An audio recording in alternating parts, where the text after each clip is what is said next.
Assalamualaikum dan selamat datang ke Pala Bola News. Seperti biasa, Pala Bola News akan menyajikan berita bola sepak terbaik kepada anda semua pada setiap hari. Kita lihat keputusan Europa League Round of 16. Sevilla marah dengan agregat 2-1 selepas menewaskan Fenerbahce.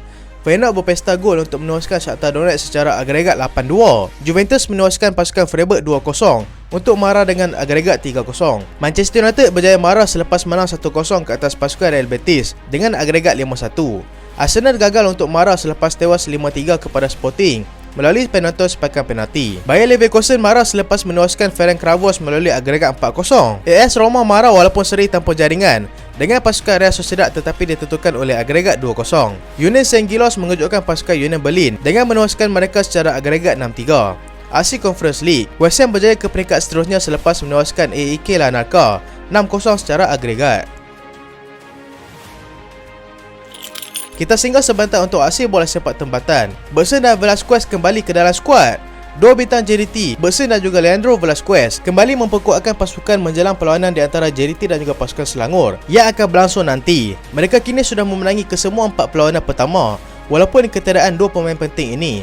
Kedua pemain itu sudah kembali berlatih bersama pasukan dan kehadiran semula mereka berdua sudah pasti memberikan kegerunan kepada pihak lawan dengan rekod terbaik yang dipegang oleh mereka berdua sejak musim lepas. JDT kini selesa di tempat pertama dengan 12 mata sambil diekori rapat oleh pasukan Selangor di tempat ketiga dengan 10 mata. Terengganu kecewa di Paroi. Aksi Liga Super 2023 diteruskan lagi semalam dengan perlawanan di antara Negeri Sembilan dan juga Terengganu di Stadium Paroi dengan Negeri Sembilan berjaya menewaskan skuad penyu itu dengan jaringan 2-1. Segalanya seperti tidak menjadi buat Terengganu pada musim ini walaupun mereka memiliki barisan pemain yang begitu mantap di atas kertas. Adisak Cresson berjaya menyamakan kedudukan selepas Levi Madinda terlebih dahulu meletakkan Negeri Sembilan di hadapan. Casa Grande yang berhijrah daripada Penang berjaya menjadi hero dalam perlawanan ini dengan menjadikan gol kemenangan buat tuan rumah. 3 mata yang cukup berharga berjaya dikutip oleh anak buah K. Devon di gelanggang sendiri. Arsenal kempunan di laman sendiri. Arsenal yang turun menentang pasukan Sporting CP di gelanggang sendiri awal pagi tadi bermula dengan penuh yakin apabila berjaya mendahului lawan dengan jaringan awal Granit Xhaka pada minit ke-19 permainan. Kedua pasukan terikat dengan agregat 2 sama ketika perlawanan pertama di Sporting kini mendahului dengan jaringan 1-0 di Emirates. Kesilapan yang dilakukan mereka di bahagian tengah telah menyebabkan mereka dihukum dengan jaringan penyamaan oleh Pedro Goncalves melalui satu rebatan cantik daripada tengah padang yang berjaya menewaskan Aaron Ramsdale pada minit ke-62 permainan. Tekanan demi tekanan diberikan oleh Arsenal untuk mencari gol kemenangan, tetapi mereka gagal menemui sentuhan penyudah sambil dibantu oleh ketekasan penjaga gol Sporting sendiri. Kedudukan kekal sehingga tamat permainan dan Arsenal tewas melalui sepakan penalti selepas Martinelli gagal menyempurnakannya. Manchester United tepati ramalan ke suku akhir. Manchester United menepati ramalan untuk marah ke suku akhir selepas mereka berjaya menewaskan pasukan Real Betis dengan agregat 5-1 selepas Marcus Rashford sekali lagi meledak satu lagi gol di tempat lawan. United kini menjadi pasukan pilihan untuk menjuarai kejohanan ini selepas aksi yang konsisten ditunjukkan oleh anak buah Erik ten Hag sejak awal musim lagi. Mereka masih lagi berada dalam semua kejohanan yang mereka sertai dengan satu trofi sudah dimiliki oleh mereka iaitu Carabao Cup. Kedudukan Harry Maguire masih diragui. Pemain legenda Manchester United, Andy Cole, merasakan dan pengurus pasukan, Erik ten Hag, patut membuat keputusan mengenai masa depan kapten pasukan, iaitu Harry Maguire, yang semakin kurang mendapat tempat dalam kesebelasan utama pasukan. United kini yang sudah mempunyai 2 gandingan mantap di bahagian pertahanan tidak patut menyembunyikan keadaan sebenar Harry Maguire walaupun dia seringkali menjadi pilihan Southgate untuk mewakili England sedangkan dia kurang minit permainan di peringkat kelab. Dari luar kita nampak Ten Hag seorang yang tegas, berdisiplin dan pemain sangat menghormatinya. Keputusan sama ada untuk mengekalkan Maguire dalam pasukan juga terletak di tangannya.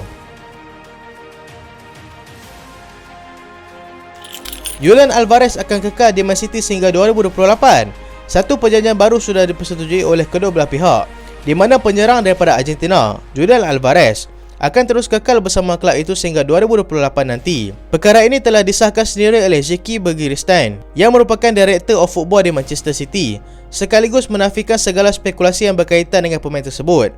Dia juga menyedari tempatnya sebagai backup kepada Erling Haaland tetapi dia kekal optimis dengan peluangnya untuk terus mempertingkatkan lagi tahap permainannya dalam tempoh 5 tahun lagi di sana. Harry Kane akan tamatkan kerjanya di Spurs, kata Antonio Conte.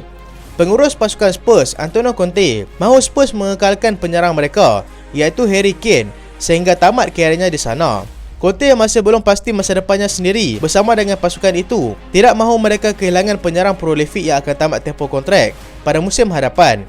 Mereka juga menyedari yang mereka mungkin sukar untuk memenangi trofi setakat ini, tetapi itu bukanlah sesuatu yang mustahil untuk mereka lakukan. Bercakap mengenai masa depannya pula, dia tidak memikirkan tentang kelab yang mahu memecatnya pada ketika ini. Kerana apa yang pasti, mereka gembira dengan apa yang dilakukan setakat ini. Keputusan positif masih mampu dilihat ketika ini di dalam saingan Liga Perdana Inggeris.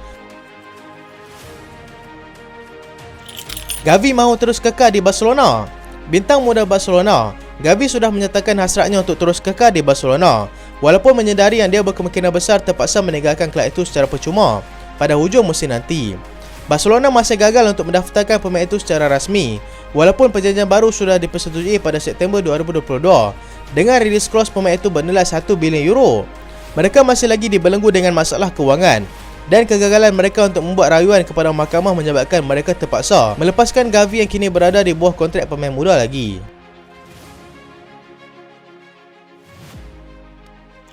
Levi Colwill masih belum pasti masa depannya bersama Chelsea. Pemain Chelsea yang sedang bermain secara pinjaman bersama pasukan Brighton musim ini masih belum memikirkan masa depannya di Stamford Bridge, walaupun tempoh pinjamannya di Brighton akan tamat pada Jun nanti. Dia juga menyedari yang Chelsea juga sudah mendapatkan 4 pemain pertahanan baru, di mana mungkin mempengaruhi keputusan dia sama ada untuk terus kekal di sana ataupun tidak. Chelsea pula dikatakan mahu mengekalkan dia, memandangkan usianya yang masih muda dan memiliki potensi yang sangat besar.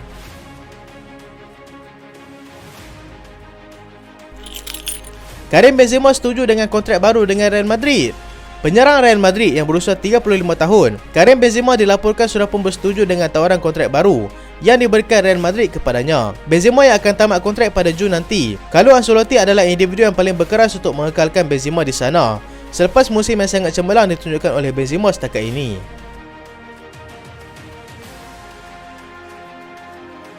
So itulah berita pada kali ini, dan terima kasih sebab tonton sampai habis. Jangan lupa like, jangan lupa share, jangan lupa subscribe. Aku Solian. Assalamualaikum.